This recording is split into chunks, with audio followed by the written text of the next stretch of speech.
Ruzicka, and I do mostly Rails development at TuneSpeak.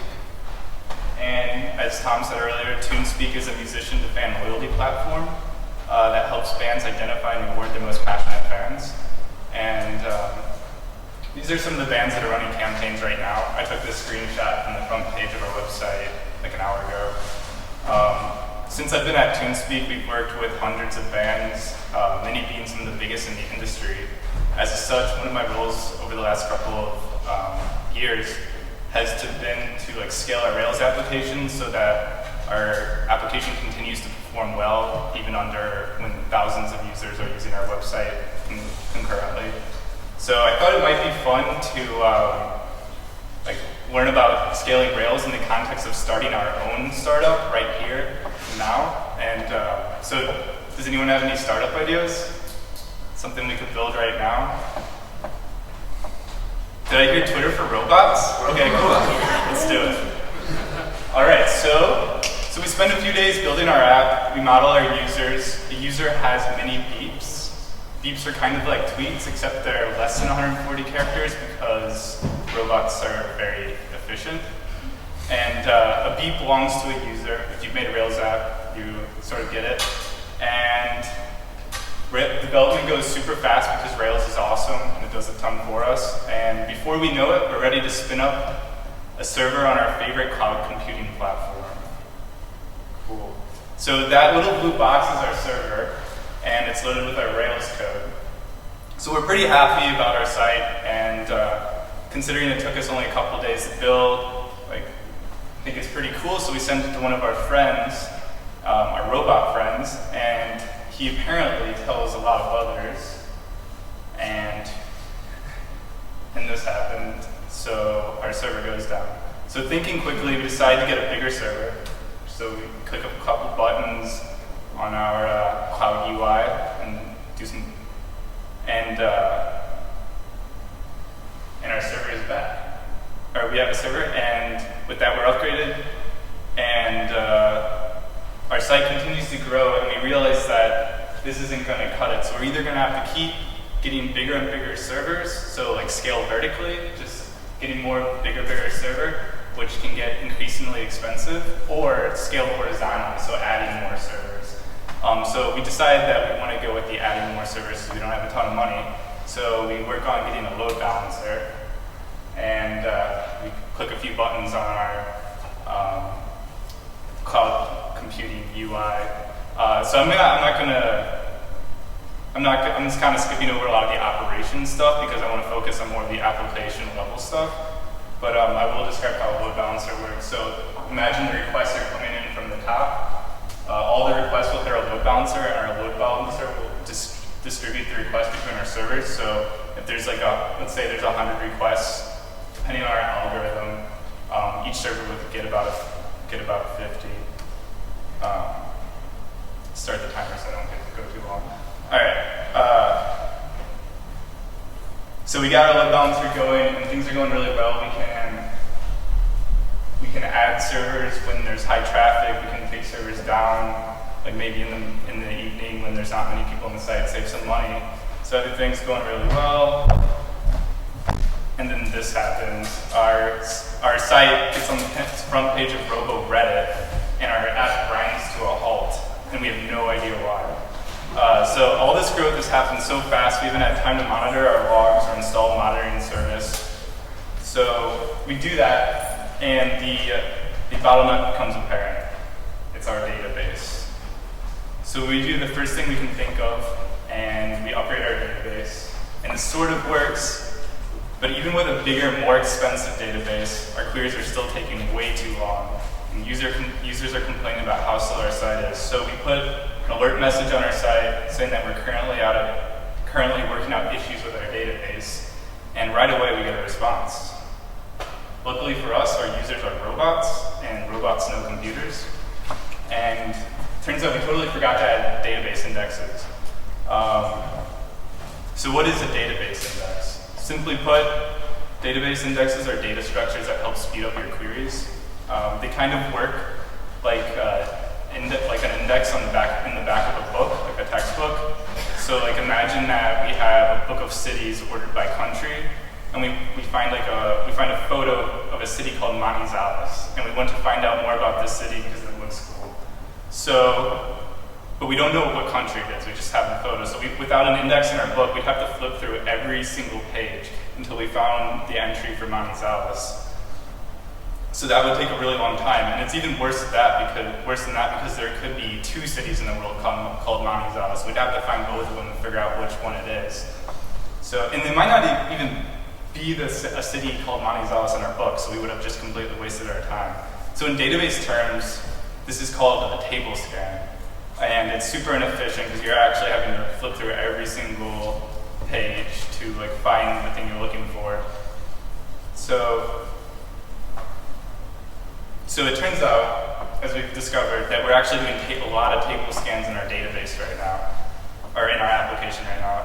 And well, we're actually doing collection scans because we're using MongoDB, but MongoDB and indexing a lot is very similar to the way it works with relational databases like Postgres and MySQL.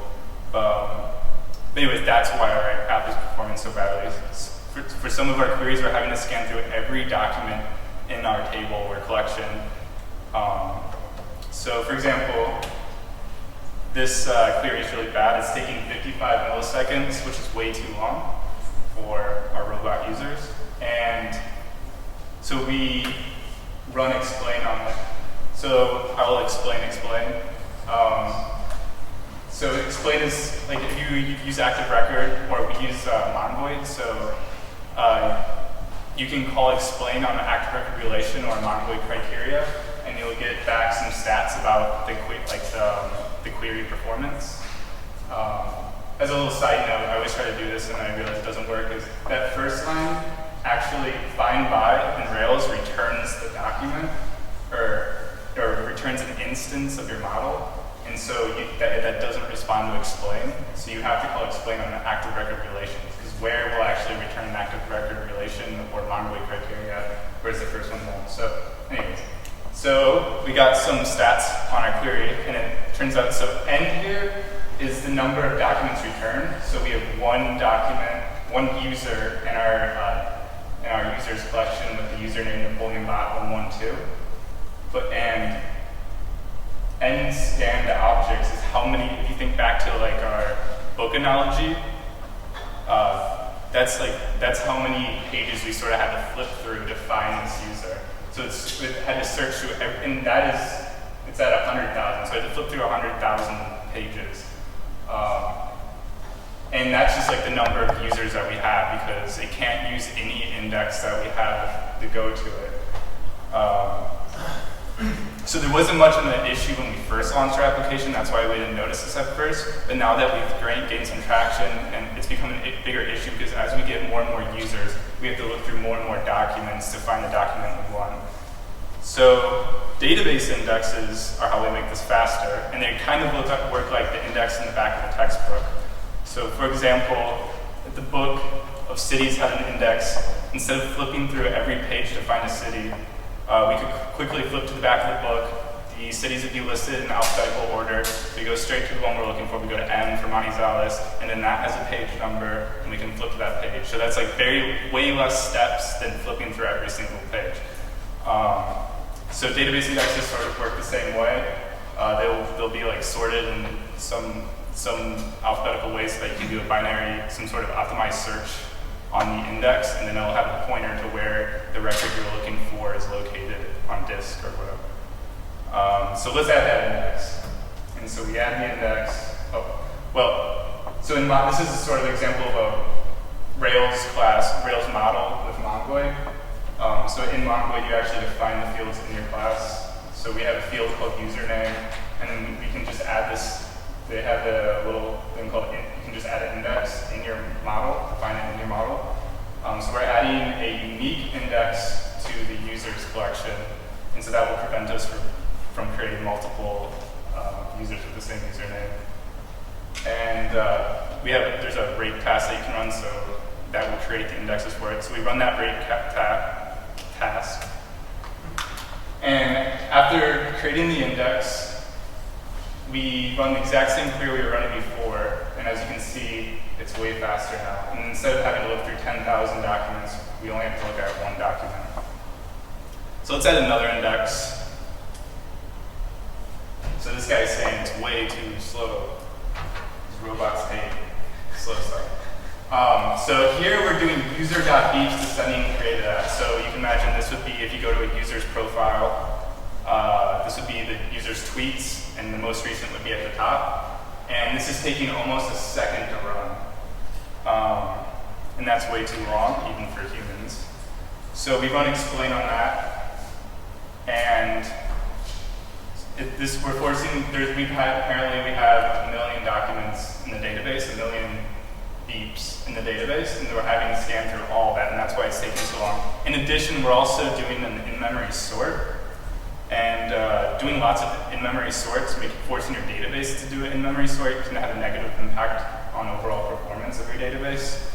So we're going to add a query to, because the reason we're doing that is because we're saying to sort it like created at. So we'll add a query to make this more selective and to keep the database from having to do a sort on the fly. So there are various kinds of database indexes. So I'm just going to show it one more. This one is called a compound index, and in it order matters. So we're going to, first and foremost, we want to find beeps that belong to a certain user. So to take advantage of the index, we need to put the user ID first. If we had put it second, we want to be able to use it to find tweets for that user. Yeah. It's cool. So, and then we create that after that and say to sort it descending in the index, because that's how our query wants it, so that when we do the query, we don't have to do any in-memory sorts. We can just get it the way it is in the index. So that's going to be a lot faster and a lot less stress on our database. So we run the rate command supplied by Mongoid, and it creates the index. And here, we're doing the exact same query as before, and it's a lot faster, like way faster. And instead of having to look through 1 million documents, we only have to look through 10. Cool. So indexing sounds awesome, but don't go index everything, because it takes up more space. And adding an index slows down writes and deletes. So in addition to writing our records, we'd have to also go update the indexes associated with the record. In general, you want to focus on the indexes. You want to focus on indexing queries that happen frequently within the flow of your application. Yeah, and having good indexes means like your queries are very selective. You don't have to scan through a bunch of documents that aren't the documents you're looking for. Cool. So after adding an index to our database, we notice our big, expensive database server is hardly doing any work at all, so we downgrade to a smaller and cheaper one. There we go. So we save some money, and we do some performance monitoring to make sure everything's working smoothly, and our queries are still blazing fast. But we notice something kind of strange in our server logs. So when you do like Rails S, you see like a bunch of logs. So those are our server logs. We see that we're doing the same queries over and over within the context of a single request. And this seems redundant. It doesn't seem like we need to be doing this. So we look into it, and we find that this is one of the places where we're doing it. And so this is sort of like a before and after. So the first code, current user, so every time so this is the application controller, which in Rails is all the controllers inherit from the application controller. So every time we call current user in a controller, we're actually running this code. So maybe in the context of a single action, controller action, we might say current user.username or current user.id, and each time we use the current user method, it's actually querying our database. Unless you have your query cache set up, which Rails Active Record does by default, but Mongoid doesn't. But it's regardless. What? That's still a lot faster. Yeah, regardless, memoization is going to be, you should do memoization if you're seeing the word cached in your logs. That's a sort of a sign that you might be able to take advantage of memoization. I think cached is pink. Anyways, So the after is after we've introduced memoization. So this is going to keep us from continually querying for the same document, making that redundant call all the time. So the way this works is we're using, and the lucky thing is memoization is super easy in Ruby because they give us the where equals operator. So the way this works is we have an instance variable on the left side, and the first time you can have an instance variable that says anything. By default, it's just going to be nil. It's not like a local variable. So it's just going to be nil. So we're going to come to the instance variable, and it's going to say, the first time we go through it, it's going to say, okay, this is nil. So we're going to evaluate the side on the right, and so that's going to find our document and assign it to what's on the left.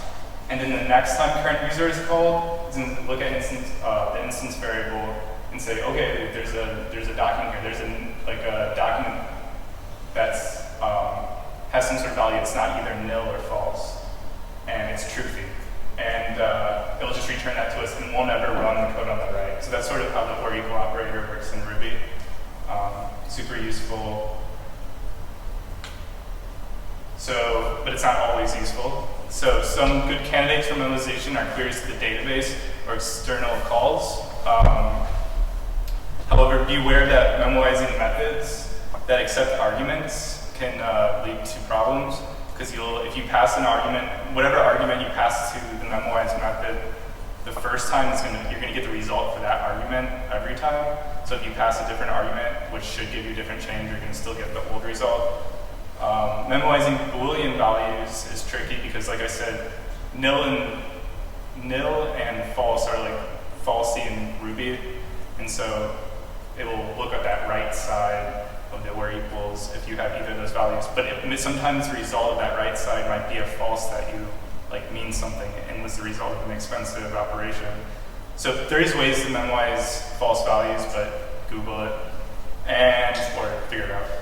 And another tip is memoizing class methods is a bad idea. If you feel like doing this, Google it. You should probably just stick to memoizing instance methods. All right, so we did all this work, and our databases look great, but was great, I guess. But this guy's saying this robot is saying our site is still slow. And it turns out we added a new feature so the new feature suggests users to follow, and it gets loaded on a bunch of our pages because we're trying to tell people follow these people, and it's killing our performance. And we didn't really think about it. So this is the code that's giving the users the follow suggestions, and as you can see, it's expensive. So that's the before code on the top.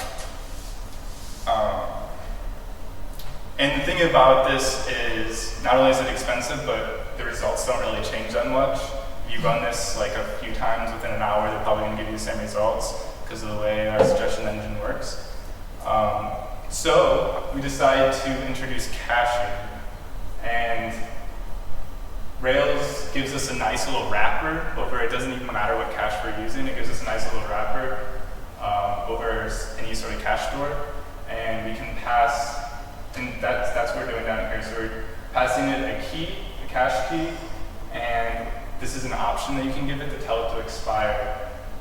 And so the way this works is, the method here is fetch, which is the most used when you're doing low-level caching in Rails, so it's really cool. The way it works is the very first time follow suggestions runs, or if the cache key changes, or if the cache key had expired, it will run the code that's in the block, and whatever the code in that block returns, that's what it will cache. And so for 1 hour, we will have the follow suggestions cached, and so we only have to do that expensive operation 1 hour, every hour, or 10 hours, or 20 hours, whatever. And we're also here, we're using, if you use Active Record or Monolith or something, they define cache key for you, and usually what that is it's a combination of the class name, the ID of the instance, so this is an instance method on a user, so it's the ID of the user, and the update of that.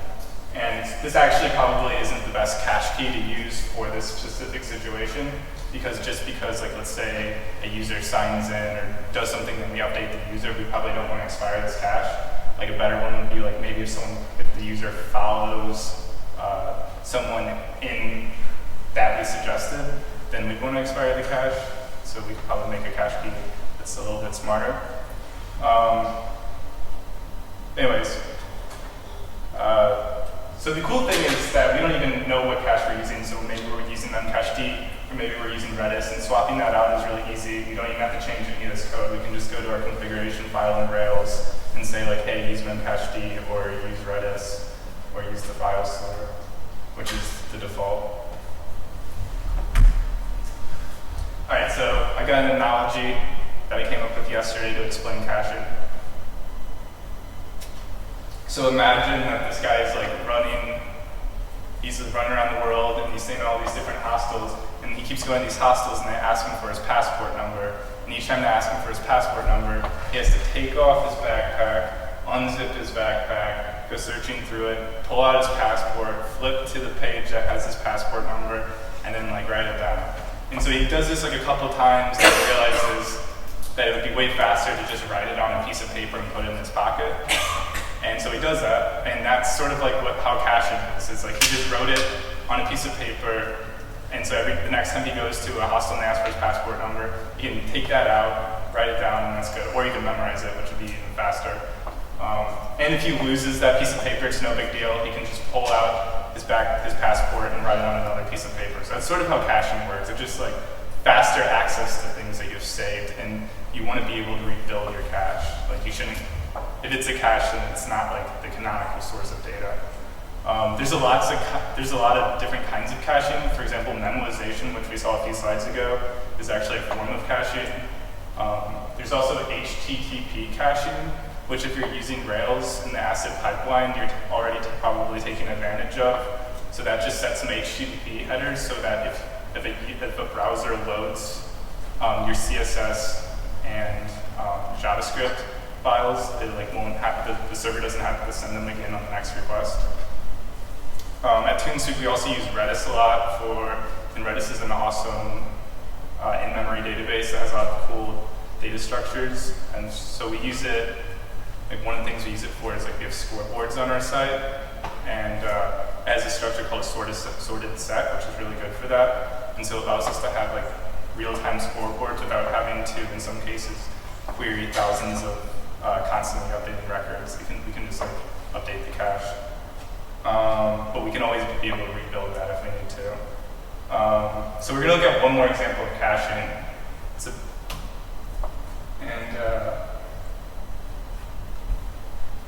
So one of the things we want to be able to do is, if you look at a user's profile, we want to know how many times that user is beeped. So their beep count. And what this is it's a counter cache, so both Active Record and Mongo give this to you. And just by we have our relation belongs to user, and by just adding this option at the end, this is going to, every time a user creates a new beep, it's going to go and increment a field on the user called beeps count. So whenever we need the user's beep count, it's right there, and we don't have to make any database queries, which could be potentially pretty expensive, especially if like the user has thousands and thousands of beeps. We'd have to query those and count all those. So that's kind of cool. So when to cache? Caching can be hard, especially expiring the cache. That can be hard. And so a lot of bugs stem from stale caches. That said, Rails supplies a lot of awesome abstractions for making caching easier on like many levels of the stack, because you can cache on many levels. So I recommend, if you need to start to feel like things are slow or not performant, read the documentation Rails has on caching, and it talks about the different tools available. And in general, you want to cache things that are expensive and either don't frequently change, or you're okay with having a stale copy of for a little while. So like suggestions or something, it's okay if those are stale for a little while. And make sure that accessing your cache is faster than accessing the data you're caching. So if you have multiple servers and they're accessing like a single cache, you are going to incur some network costs. So don't go and cache everything. Like you want to actually think about it. So just keep that in mind. All right. So now this is our infrastructure. We have our load balancer. We can add and take away web servers.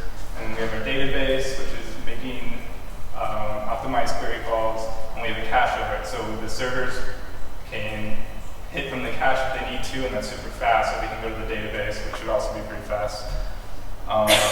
So things should be super fast right now, right? So this guy is one of our more popular users, and he's saying my beeps are taking forever.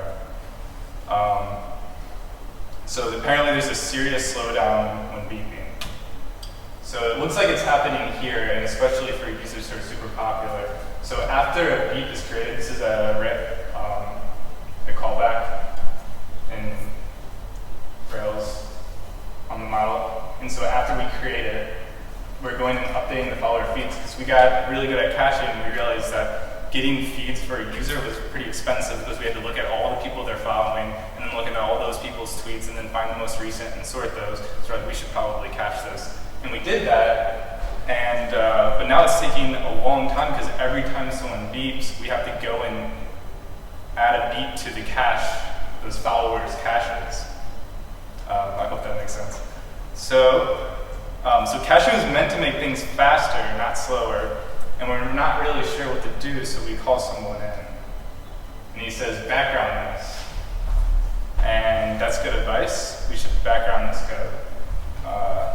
This means we can simply create the beep and add the job to an update follower feeds job queue, which can be performed outside the context of our web request. So the user will get a response after tweeting right away, and the user doesn't have to wait on this looping through every single user and adding their beep to the user's beep feed. So for this user, it takes a long time because he's super popular.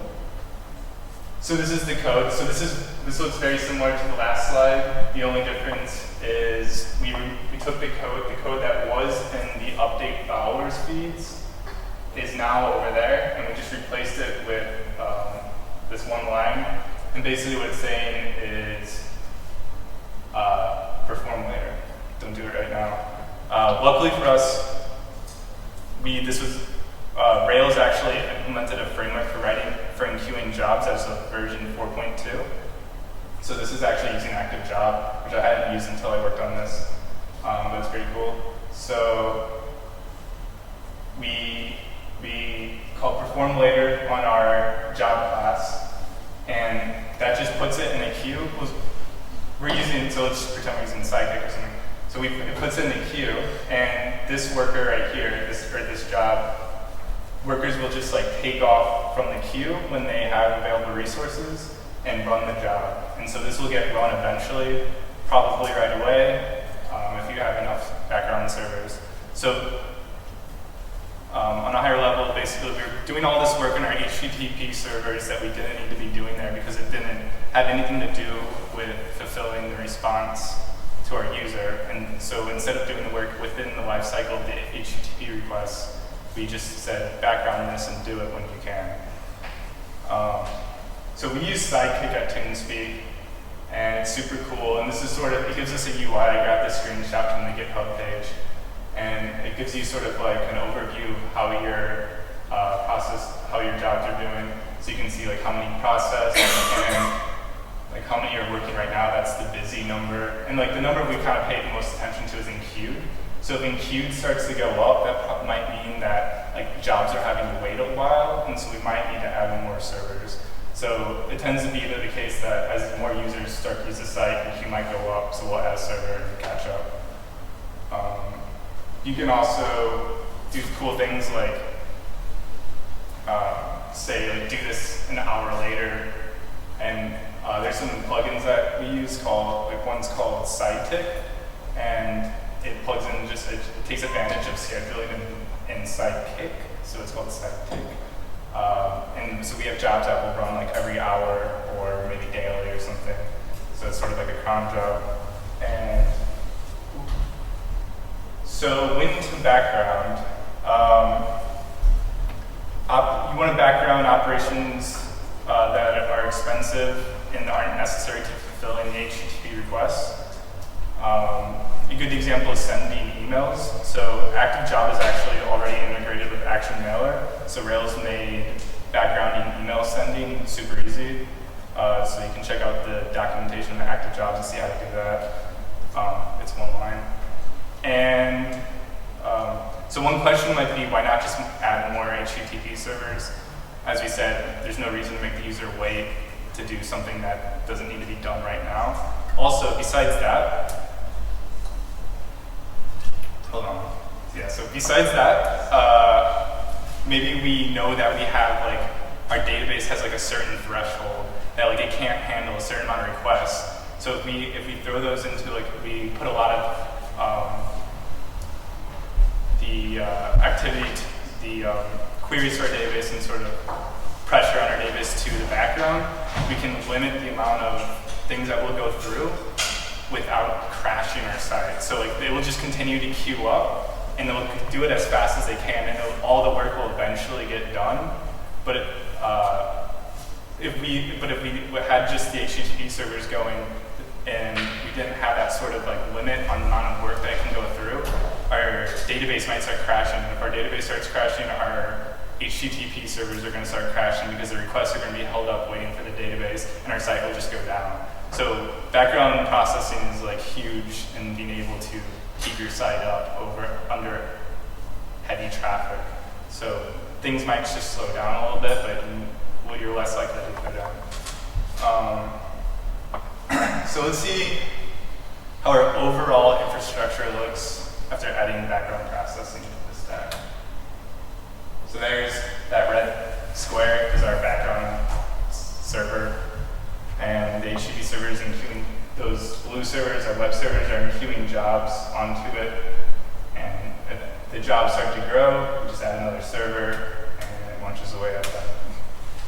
And now we have lots of users using awesome features, and stuff is super fast. Cool.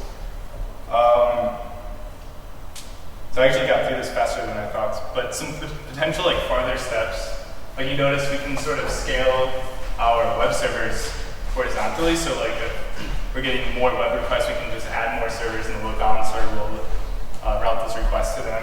Same with our background processing. If we add more add more servers to our background processing system, then they will just like pop off the queue faster and everything's good. But our database is sort of limited in that we can't scale it horizontally, well, because we haven't done it in this talk yet. But that is something you can do. And we actually did it at TeamSpeak. MongoDB sort of built to allow you to, it's built from the ground up to allow you to scale horizontally. So they call that sharding, which I'm not going to really get into because it's like a whole thing on its own. Well, each one of these things is a whole thing on its own. But yeah, so right now our only choice is to scale vertically, but you'd be able to basically do the same thing as you just be able to add more servers so that you can deal with more volumes of traffic, higher volumes of traffic. And again, sort of another thing, if you want to continue to scale, is to sort of really think about your data model and how you model your data. So one of the things is like denormalizing your data, especially if you're going to be scaling your database horizontally. You're probably going to have to denormalize your data a little bit, or at least if you're using MongoDB. And that can really speed up just how your system performs. These are some of the sources I used. All I recommended reading. None of them are super long. And I'll put a link on the ArchRails meetup page to these slides when I get a chance. And we are also interested in scaling our dev team at TeamSpeak. So if you're interested, talk to Rick or me, or send an email to jobs@TeamSpeak. That's my Twitter handle. And are there any questions?